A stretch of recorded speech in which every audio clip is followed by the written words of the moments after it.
كتاب الله كتاب الله كتاب الله كتاب الله كتاب الله كتاب الله كتاب الله كتاب الله. أعوذ بالله من الشيطان الرجيم. بسم الله الرحمن الرحيم. يسبح لله ما في السماوات وما في الأرض له الملك وله الحمد وهو على كل شيء قدير. هو الذي خلقكم فمنكم كافر ومنكم مؤمن والله بما تعملون بصير. خلق السماوات والأرض بالحق وصوركم فأحسن صوركم وإليه المصير. يسبح لله ما في السماوات وما في الأرض. You know, the heading of the subject now is the fruits of Iman. But before that, there is a summary of what we are supposed to believe in the first 7 ayat, and then there is a call to believe in, and then the fruits of Iman will be discussed. So we don't want to miss the summary of Iman, so we start from the beginning. يُسَبِّحُ لِلَّهِ مَا فِي السَّمَاوَاتِ وَمَا فِي الْأَرْضِ. All that is in heavens and even all that is in earth glorifies Allah. Lahul mulku wa lahul hamdu. Sovereignty belongs to Him alone, and only He is worthy of all praise. Wa huwa ala kulli shay'in qadir, and He is able to do everything.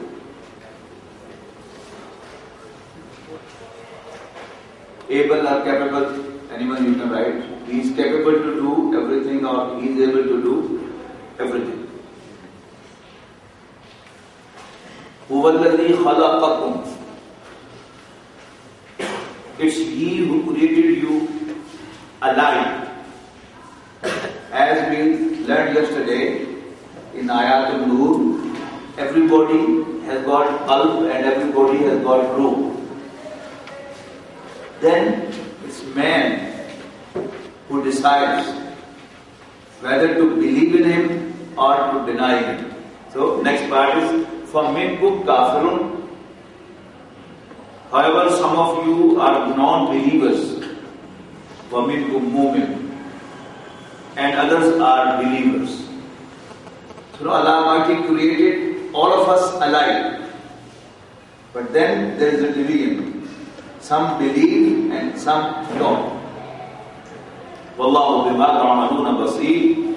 But Allah is watching whatever you do. Whether one believes or he doesn't. He should never assume that no one is watching him. Allah is watching each and every act of ours which we do. خَلَقَ السَّمَاوَاتِ وَالْأَرْضَ بِالْحَقِّ. Allah created heavens and the earth with purpose. Yesterday we studied it's not useless. وَصَبَّرَكُمْ. And finally He created you.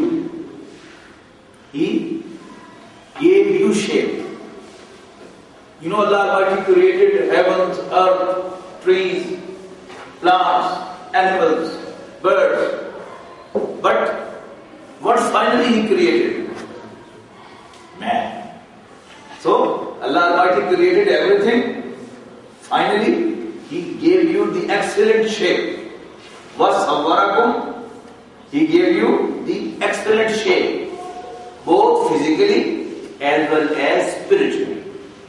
Man was created independent of everything. You know, the physical objects we studied, they cannot move until and unless there is an external force acting on it.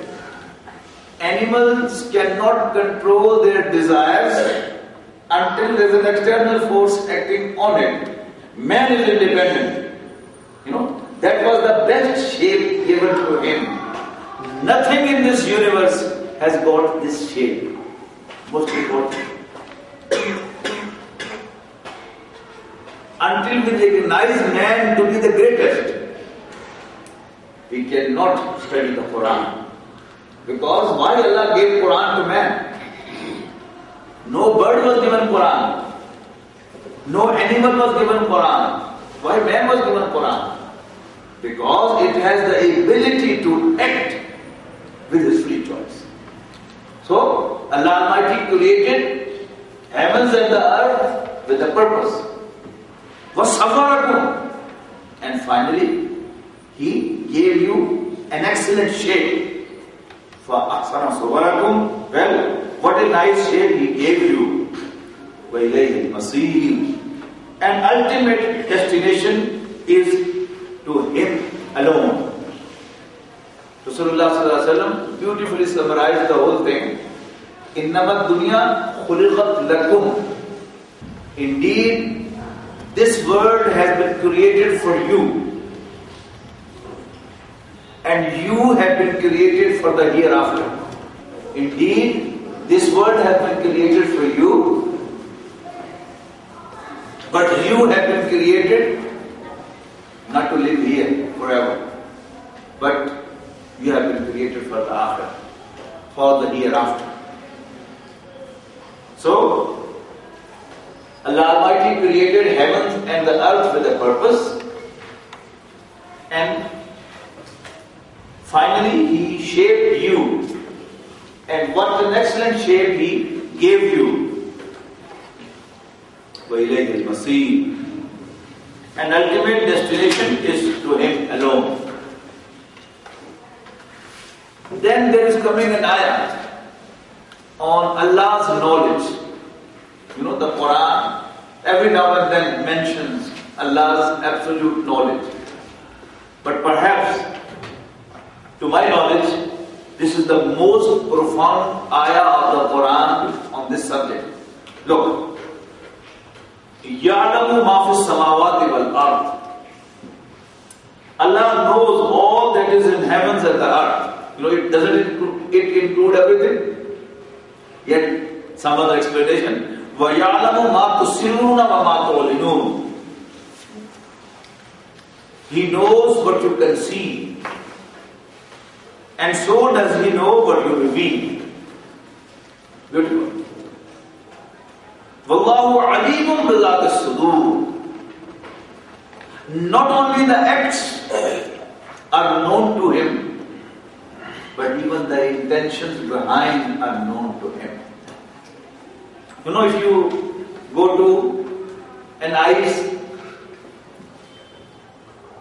ICU of a hospital, intensive care unit, there are different patients. Every patient is having the blood pressure apparatus and a monitor on the back of the bed. And there is ECG showing the movement of the heart. Then there is reading of the blood pressure, pulse rate, blood pressure, this, that. Everything is being shown there. So on the day of judgment, Allah Almighty will reveal to us our video film. This is what you did. And even the intentions will be shown below. This is the absolute knowledge of Allah subhanahu wa ta'ala. He knows everything in heavens and the earth. It included everything. But then, specifically, explicitly, it was informed even your deeds. And not only deeds, the intentions behind the deeds too. Allahu alimun bi zati sudur, and He knows even the secrets of the breasts. Now, in 4 ayat, Iman Billah was described. What we are in principle supposed to believe in Allah about was summarized in these 4 ayat. Now 2 ayat on the reality of Iman bil Risala. Alam yatikum naba'u alladhina kafaru min qabl.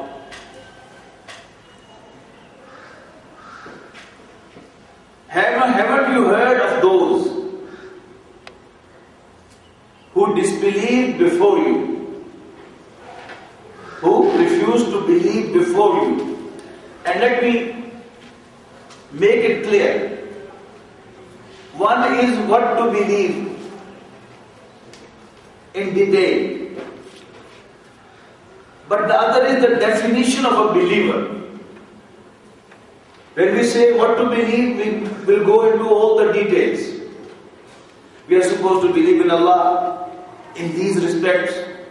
We are supposed to believe in the angels. We are supposed to believe in the prophets. We are supposed to believe in the hereafter. But when we talk of a believer, who is a believer? Do you know that? Who is a believer?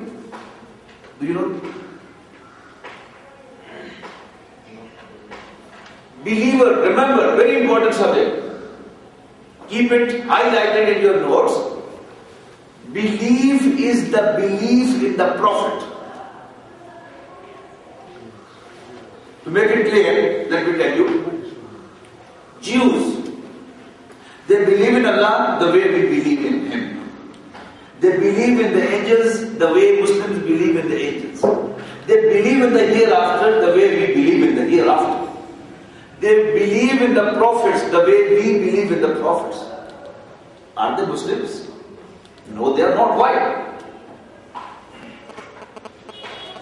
Yes? They don't believe in the Prophet, the whole Prophet. Muhammad sallallahu alaihi wasallam. Excellent answer. So the definition of Iman is al-imanu tasdeequ bima jaa bihi an-nabiyyu sallallahu alaihi wasallam. Iman is to testify all what the Prophet sallallahu alaihi wasallam brought with him. All. This is the summary of Iman. So when you believe in Prophet Muhammad sallallahu alaihi wasallam, you believe in everything. Automatically, you believe in Allah, you believe in prophets, you believe in the angels, you believe in the hereafter.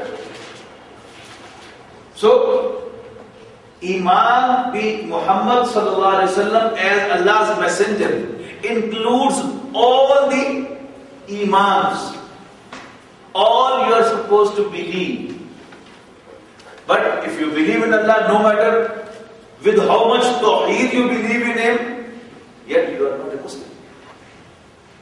It necessarily doesn't include belief in Prophet Muhammad sallallahu alaihi wasallam. So, Iman basically is to believe in Prophet Muhammad sallallahu alaihi wasallam as Allah's messenger. Very important. To believe in him as what? As Allah's messenger. You believe in him, oh, he was a great man. No, you're not a Muslim. You write, oh, very big book on the seerah of Prophet sallallahu alaihi wasallam, proving that, oh, he was a great man, he was a great spokesman, statesman, he was a very good commander of the forces, this and that, yet one is not a believer. So, to believe in Prophet Muhammad sallallahu alaihi wasallam means to believe in express words that Ashhadu anna Muhammadan sallallahu alaihi wasallam Rasulullah. I bear witness that Muhammad sallallahu alaihi wasallam was Allah's messenger. Now you are a Muslim. And it's very important to understand, although this is not a subject mentioned here, but this is a basic thing which I must get registered into your minds. Iman is something related with your word of mouth.